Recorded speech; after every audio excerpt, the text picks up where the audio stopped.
Well, here we go again. It's the first toolkit entry for Chapter 11, and this entry is called, as you can see up here, Intersecting Secants and Tangents.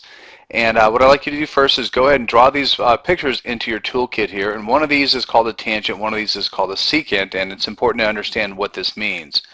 A tangent is a line, so it's this line right over here, and what it does is it crosses and hits the circle in exactly one spot. So it barely just grazes it right here on the outer side of the circle here. A secant's a little different. It's also a line, but in this case here it actually crosses the circle in two different spots. So that's the difference between a tangent and a secant.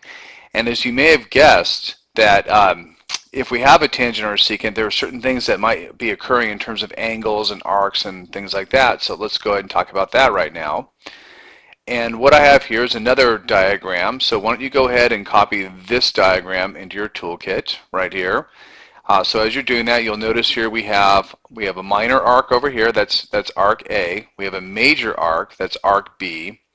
We have 2 points here, and these are tangent lines here.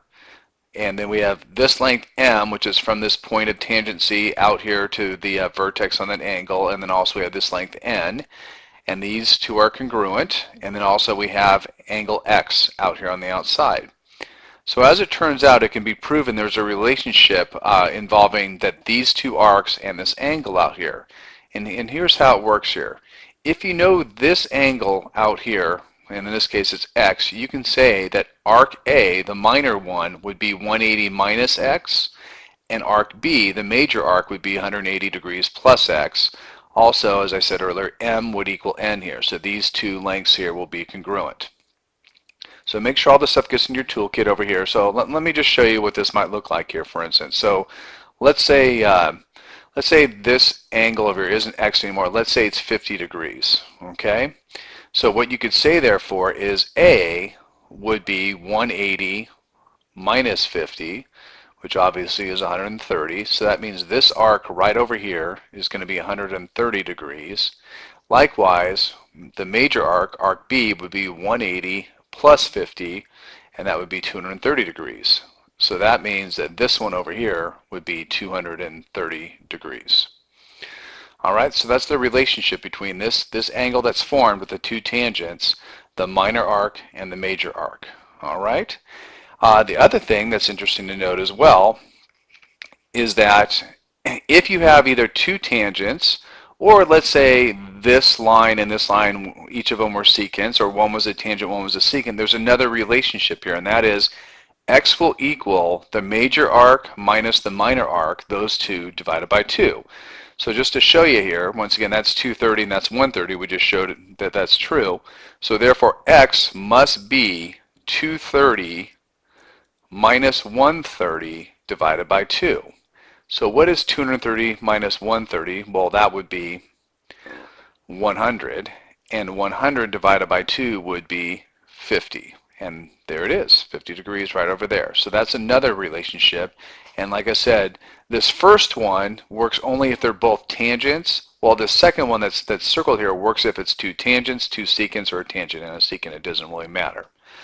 All right, and then the final thing that we're going to show you here is if you had two secants here, what you can do is you can actually find a missing length or missing lengths or any of the missing lengths on there. It doesn't really matter whether it's this length A or this length B or C or D.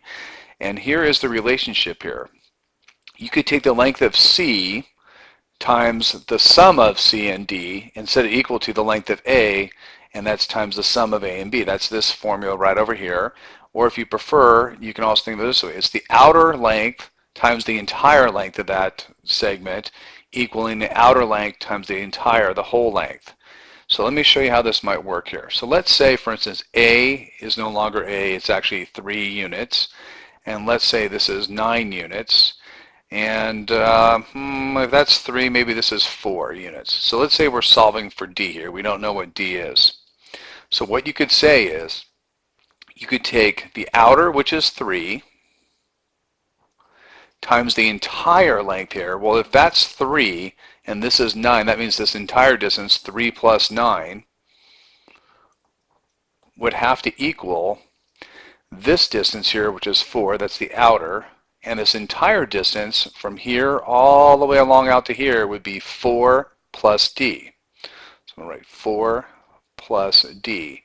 And now you can solve the equation here to figure out what d is. Well, 3 plus 9 is 12, so that's 3 times 12 equals, well, 4 times 4, well, that's 16, and 4 times d is 4d. 3 times 12, well, that's 36, so 36 equals 16 plus 4d. If you subtract 16 on both sides, you get 20 equals 4d. Therefore, d would equal 5. So this distance right here is going to be 5. Okay? So that's what you need to know about secants and tangents. What are they, and all the different formulas that work in terms of finding lengths and also in terms of finding angles.